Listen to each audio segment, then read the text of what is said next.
all her body, all of herself was taken away. She has become the greatest intercessor for us in so many things and in so many ways that it is hard for us to comprehend. We hear in the liturgical reading this morning about how a certain man came to the Lord and asked him to pray for his son who was a lunatic. Lunatic is what? Well, it's a condition where a person goes into some sort of fit during certain phases of the moon.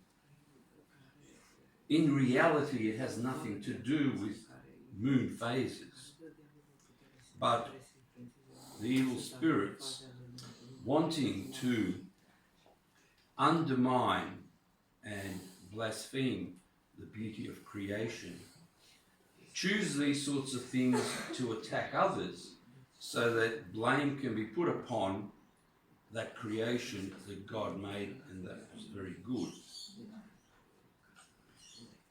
And the Lord knew this.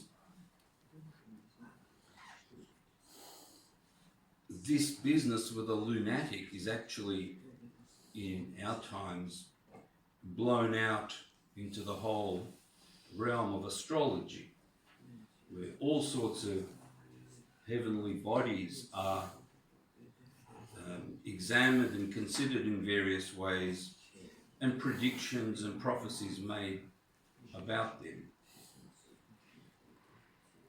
I hope that none of you involve yourself in this, because virtually every newspaper, every magazine has astrological material in it. Even though they sort of say that it's not serious, yet they put it in there, and thousands upon thousands of people read these and actually believe these sorts of things.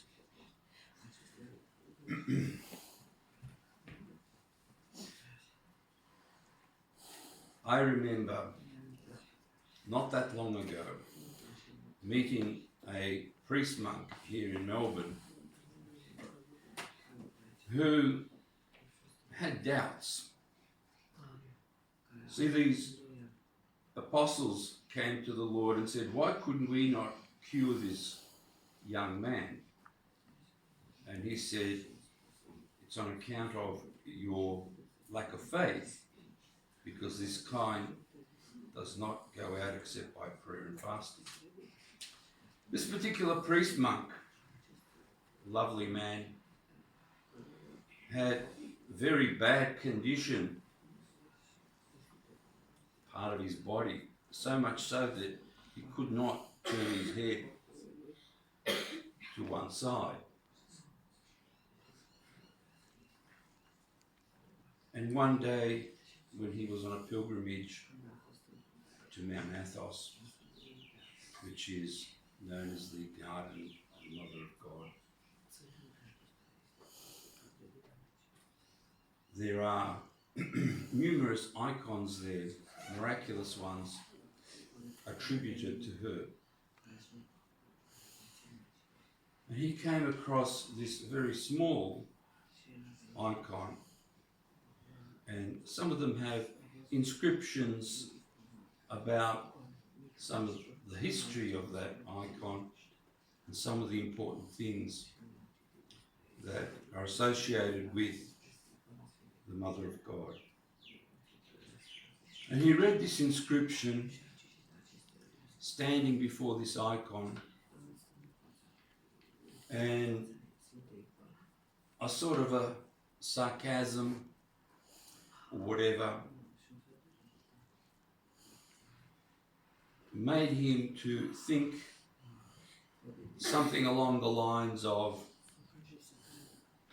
such a small thing compared to all the other big icons of the Mother of God, what possible cure could come out of that? just as that thought transpired through him, somebody behind him coughed. And at that time he turned around and had a look. And he looked back. And it just struck him that he was cured there on the spot. And remained cured like that, except for the nativity period where he said that sickness or whatever he had came back to him to remind him that he was still unholy, that he was still flesh and blood, that he was still in the process of working for his salvation. There are actually numerous books, materials, magazines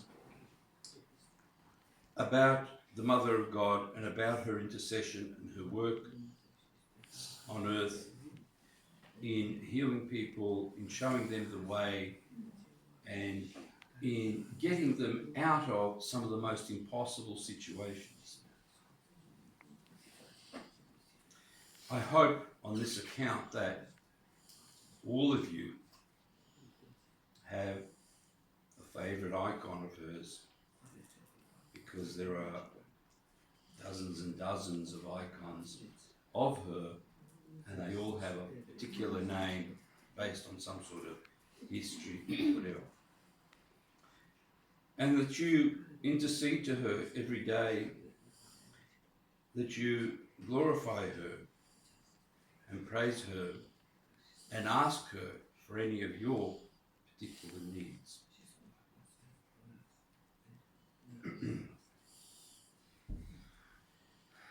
On this second reading that we had, which always is read on one of the major feast days of the Mother of God,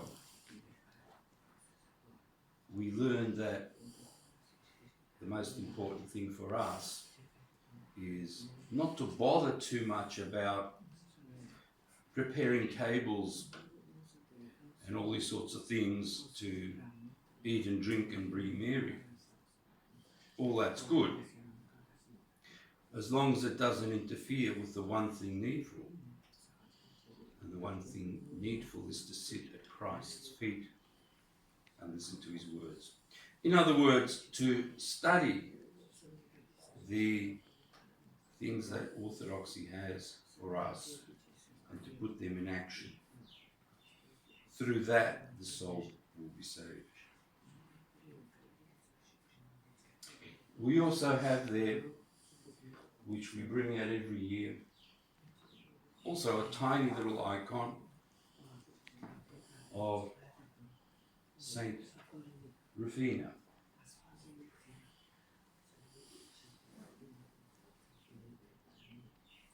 We got this icon in a sort of a second-hand shop several decades ago. It was shoved somewhere in a corner as if nobody wanted it.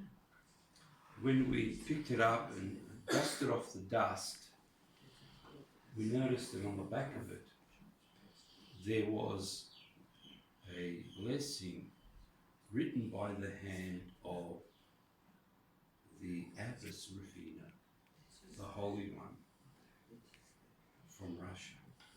We thought, how can this possibly be? This little icon with the actual handwriting of Abbess Rufina on the back in a tiny little shop in Collingwood. Where did that come from? Who left it there? It must have an incredible history behind it. Abbess Rufina was associated with St. John of Kronstadt and others. And although she hasn't been officially canonized, we look upon her too as a holy woman. So there's a little blessing for you all. Small little icon hardly visible with the darkening of the colours, but a miraculous thing for us all. God help us in this awesome work that we have, because like the Mother of God who prayed not to see the horrors and the darknesses of those who had not been saved after death, but to pass by that into the kingdom of heaven. So we too should be thinking about that, not to be touched by that terrible fire, that place where there is gnashing, wailing, and unstoppable pain and suffering. As you know, on our repose, all of us pass through these legions in the air, which try to steal our soul. And for that reason, we need to be very much aware of the sort of things that happen and sort of things that the soul needs to do. God help us, because it is really a terrible thing to be touched by any of that horror from the underworld. Many modern people today will of course say, oh, this is fakery and whatever. Well, how come you read astrology then? Why do you put that in all your newspapers? It's all a fakery. Somewhere there is truth, and the truth has been given to us through our Lord Jesus Christ. And there is no other truth but that truth. If you want to know what true things are, you have to look yourself onto that. That's what everybody desires. And that's why the Lord said to Martha, they were anxious and troubled about many things, but there is need of one thing, and Mary chose the good part, which will not be taken away from her.